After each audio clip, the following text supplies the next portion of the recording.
Assalamualaikum warahmatullahi wabarakatuh. Perkenalkan, nama saya Pratiwi Sulistia Subani, mahasiswa semester 6 Program Studi Pendidikan Agama Islam dengan NIM 1923023. Pada kesempatan kali ini, saya akan memaparkan materi tentang gerakan pembaruan Islam. Nah, sebelum masuk pembahasan, saya akan menjelaskan sedikit tentang apa sih gerakan pembaruan Islam itu dan mengapa muncul gerakan pembaruan dalam Islam. Nah, gerakan pembaruan Islam adalah bertujuan untuk melakukan pembaruan-pembaruan dalam agama Islam. Bukan berarti gerakan ini untuk merubah, mengurangi, atau menambahi daripada ajaran agama Islam itu sendiri, tetapi bagaimana Islam menghadapi berbagai tantangan zaman yang terus maju ini. Kemudian yang kedua, mengapa muncul gerakan pembaruan dalam Islam? Islam sebenarnya berada di bawah tekanan imperialisme Barat, tetapi tidak sepenuhnya memberikan dampak negatif kepada umat Islam. Banyak pelajaran berharga yang didapatkan oleh umat Islam dari pengaruh dari tekanan peradaban Barat yang sedemikian maju. Dari sinilah muncul gerakan-gerakan yang berusaha untuk mewujudkan peradaban modern dengan meninjau kembali ajaran-ajaran Islam dan memunculkan pembaruan-pembaruan dalam sendi keagamaan. Jadi, upaya untuk memulihkan kembali kejayaan Islam inilah dikenal dengan gerakan pembaruan.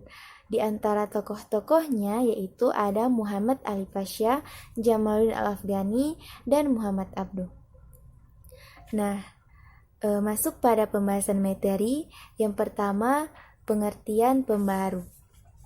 Pengertian pembaru dalam Islam adalah upaya-upaya untuk menyelesaikan paham keagamaan Islam dengan perkembangan baru yang ditimbulkan oleh kemajuan ilmu pengetahuan dan ilmu teknologi modern. Kemudian dalam bahasa Arab, gerakan pembaruan Islam disebut tajdid. Secara harfiah, tajdid berarti pembaruan dan pelakunya disebut mujaddid. Istilah tajdid itu sendiri memiliki arti lain yang lebih luas, diantaranya adalah reformasi, purifikasi, modernisme, dan sebagainya. Nah, pembahasan materi kedua masuk pada biografi tokoh-tokoh pembaruan dalam Islam. Yang pertama, Muhammad Ali Pasha. Muhammad Ali Pasha lahir pada tahun 1765 Masehi di Kawala, Albania, Yunani, dan meninggal pada tahun 1849 Masehi di Alexandra. Muhammad Ali Pasha memiliki keterampilan dan kecerdasan yang luar biasa. Oleh karena itu, ia pernah diangkat menjadi menantu gubernur di Daulah Utsmani. Dan ia pernah menjadi pemimpin pasukan di Mesir. Muhammad Ali Pasha juga mewariskan peninggalan yang megah di perbukitan Jabal Muqattam, yaitu masjid dengan bercorak menara Turki berwarna putih yang dinamakan Masjid Alabaster. Kemudian yang kedua, biografi tokoh pembaharu yaitu Jamaluddin Al-Afghani. Jamaluddin Al-Afghani dilahirkan di Asadabad, Afghanistan pada tahun 1838 Masehi dan meninggal pada tahun 1897 Masehi di Istanbul. Jamaluddin Al-Afghani adalah seorang pemimpin pergerakan Islam pada abad ke-19. Jamal Al-Afghani melakukan perjuangan politiknya di beberapa tempat di India, Mesir, Inggris, Prancis, Rusia, dan Turki Utsmani. Afghani semasa hidupnya banyak mempelajari berbagai ilmu pengetahuan dan ilmu keagamaan, mulai dari ilmu falsafah, sejarah, fisika, sains, sampai pada ilmu hadis, ilmu fikih, dan ilmu tafsir. Al-Afghani juga meninggalkan karya besarnya, yaitu sebuah buku yang berjudul Al-Radu ala Al-Dahriyin, dan menerbitkan majalah Al-Urwah Al-Wuthqa, dan menerbitkan atau mendirikan partai Hizbul Watan di Mesir. Kemudian biografi tokoh ketiga yaitu Muhammad Abduh. Muhammad Abduh lahir di pedusunan Delta Nil Mesir pada tahun 1849 dan meninggal pada tahun 1905 Masehi. Muhammad Abduh semasa hidupnya belajar di Al-Azhar, mempelajari ilmu agama bersama dengan gurunya yaitu Syekh Darwisi Qadir, seorang ulama sufi. Selain itu, ia juga berkehidupan ruhaniyah tasawuf tetapi tidak cukup lama. Kemudian, pada saat ia berkunjung ke Mesir dan bertemu dengan Jamal Al-Afghani. Nah, dari sinilah di bawah bimbingan Al-Afghani, Muhammad Abduh mulai memperluas studinya sampai meliputi filsafat dan ilmu sosial serta politik. Kemudian, pembahasan materi ketiga yaitu masuk pada ide-ide dan pemikiran tokoh-tokoh pembaruan dalam Islam. Yang pertama, Muhammad Ali Pasha.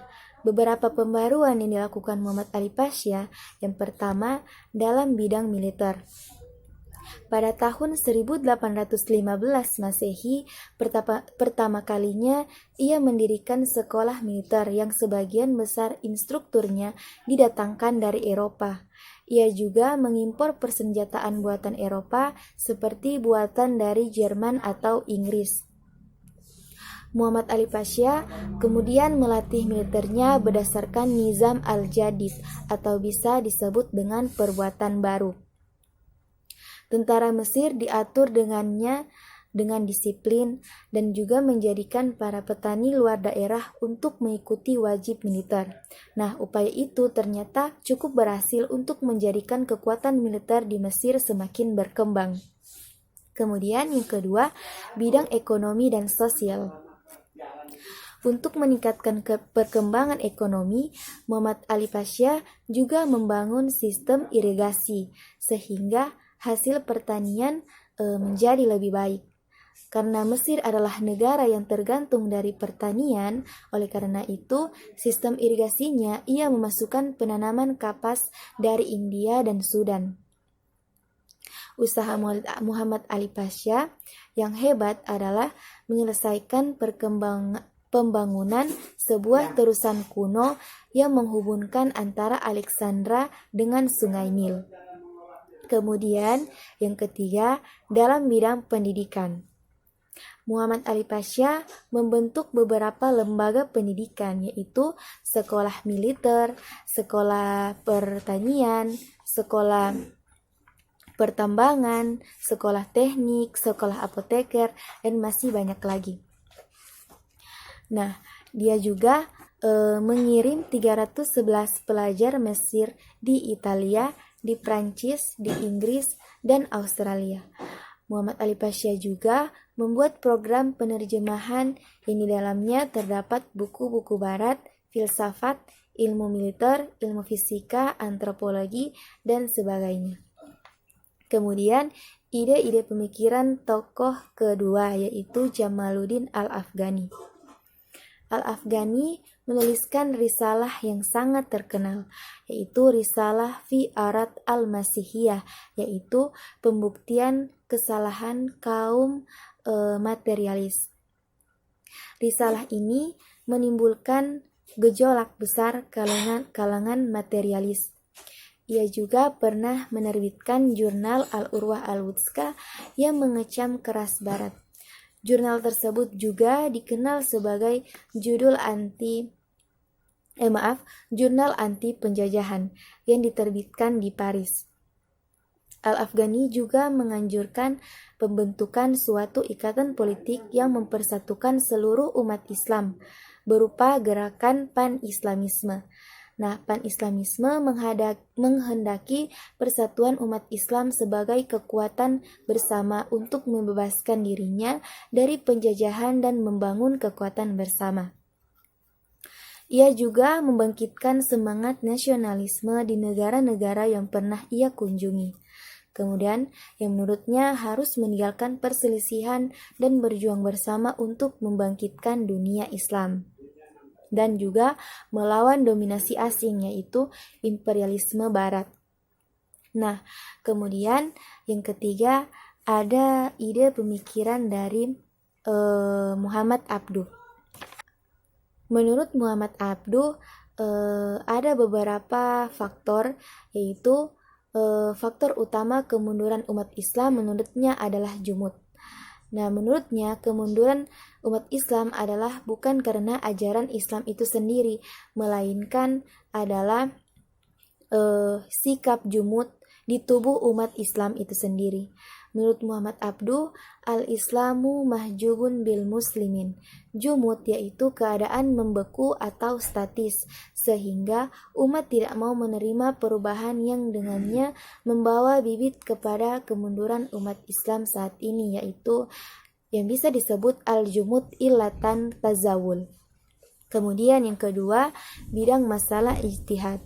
Nah, Muhammad Abduh banyak menonjolkan pemikiran Ibnu Taimiyah tentang ibadah dan muamalah, bahwa ajaran-ajaran yang terdapat dalam Al-Quran dan hadis bersifat tegas, jelas, dan terperinci.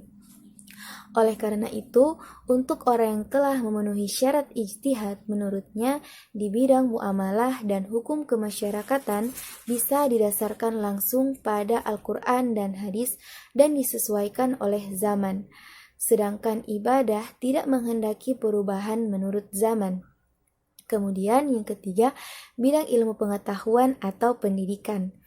Nah, Muhammad Abduh memperjuangkan sistem pendidikan fungsional yang bukan impor, yang mencakup pendidikan universal bagi semua anak, laki-laki dan perempuan. Semuanya harus mendapat pendidikan agama yang mengabaikan perbedaan sektarian dan menyorok perbedaan antara agama Kristen dan Islam. Muhammad Abduh ingin membuktikan bahwa Islam adalah agama rasional yang dapat menjadi basis kehidupan modern. Yang terakhir, bidang keluarga dan wanita. Menurut Muhammad Abduh, pondasi terpenting dari masyarakat baru adalah individu.